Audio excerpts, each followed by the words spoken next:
Bienvenue à Ungersheim en Alsace. Dès l'arrivée dans le village, on comprend que la commune est en transition. Ici, on privilégie l'usage du photovoltaïque, une cantine scolaire 100% bio et une monnaie locale. Un des objectifs de la commune est d'atteindre une autosuffisance énergétique. En 2012, un cap est franchi dans la production d'énergie renouvelable avec une nouvelle centrale photovoltaïque. Installation d'une éolienne, usage du bois et des panneaux photovoltaïques, voici les solutions que défend le maire, Jean-Claude Mensch, en fonction depuis plus de 30 ans. Il n'y a pas de solution miracle et dans le cadre de la durabilité, les cellules photovoltaïques aujourd'hui peuvent aller jusqu'à 50 ans. Il y a une durée de vie qu'on peut doubler et même si on ne la double pas, si on change toutes les cellules, elles sont recyclables à 98-99%. En matière de durabilité, on n'hérite pas de déchets nucléaires sur 300 000 ans. On considère que le bois est une énergie renouvelable qui n'est pas polluante dans le cycle complet du bois, et puis parce que il y a suffisamment de ressources sur la commune, de ressources renouvelables, c'est-à-dire ce sont des forêts qui sont gérées écologiquement. Le modèle que nous voulons mettre en avant, c'est une forme de vivre ensemble, mieux ensemble. C'est dans ce même esprit de partage que nous partons à la rencontre de Gilles, habitant de l'éco-hameau du village. Cette communauté a pour objectif d'adopter une politique zéro carbone. Parce que l'avantage d'un bâtiment comme celui-ci, en architecture bioclimatique et en passif, il suffit d'un peu de soleil pour le chauffer, même en plein février. Là, on est le 2 mars. Depuis plusieurs jours, il fait plus de 20 degrés à l'intérieur. Et donc, on pourrait s'en passer, mais les jours où il n'y a vraiment pas de soleil, il faut effectivement faire un apport de chauffage, quoi. L'énergie et le chauffage sont loin d'être les seuls sujets qui tiennent à cœur à Gilles. L'autosuffisance alimentaire est un autre argument. Potager et poulailler sont des solutions viables pour la résidence, mais qu'en est-il du reste du village? Ungersheim a répondu à cette question en installant une conserverie. Le but? Utiliser et consommer des produits bio, locaux et de saison, frais toute l'année, mais aussi de sensibiliser les plus jeunes à ce nouveau type d'alimentation.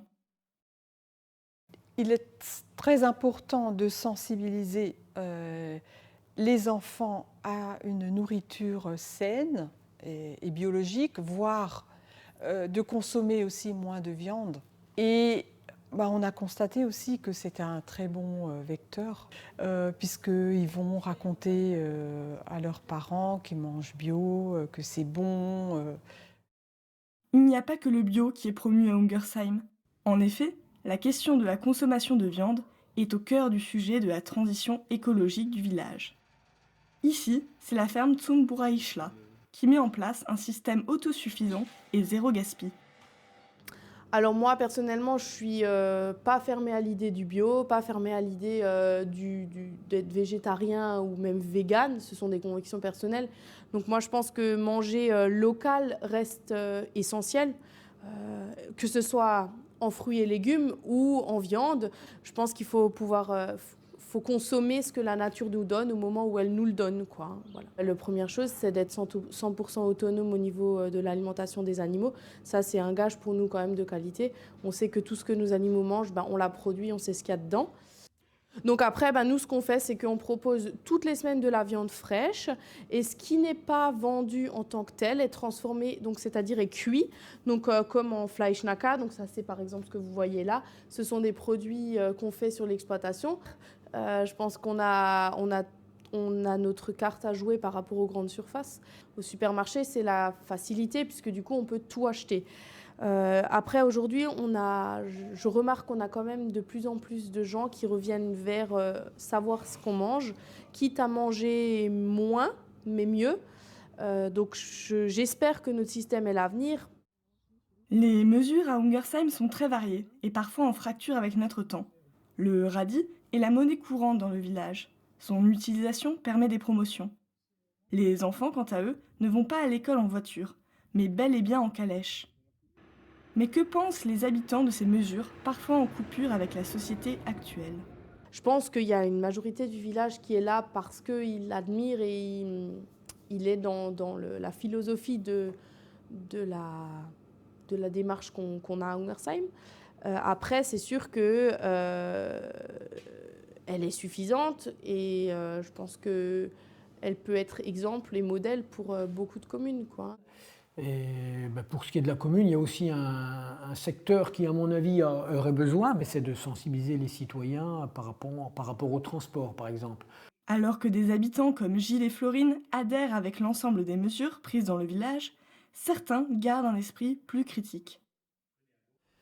Que c'est pas des mesures locales, si tant est qu'elles soient, disons, médiatiques ou spectaculaires pour un local, pour un autochtone, que pour autant on va réussir à engager une transition majeure. Quand vous êtes dans le business as usual, enfin c'est vraiment le mot que je reprends parce que c'est l'expression du GIEC, quand vous êtes dans le bain quotidien, c'est juste que vous ne voyez pas parce que ça passe pas sous vos radars et ça c'est valable pour tout dans nos vies aussi quotidiennes. Tant que vous vous intéressez pas à la question, vous ne pouvez pas le voir. Donc c'est toujours plus facile d'aller vers le confort alors que demain on doit plutôt se poser la question de nos modes de vie. Et là, c'est pas une entité supérieure qui peut remettre en question nos modes de vie, ça doit venir de nous-mêmes. Comme l'explique Adrien, le modèle d'Ungersheim a peu de chances de se répandre dans le reste du pays. Selon le dernier rapport du GIEC, la question de la durabilité est au centre des questionnements. Il ne faudrait donc pas attendre que l'administration se charge de prendre des mesures, mais que les habitants prennent conscience des efforts à fournir, le plus rapidement possible.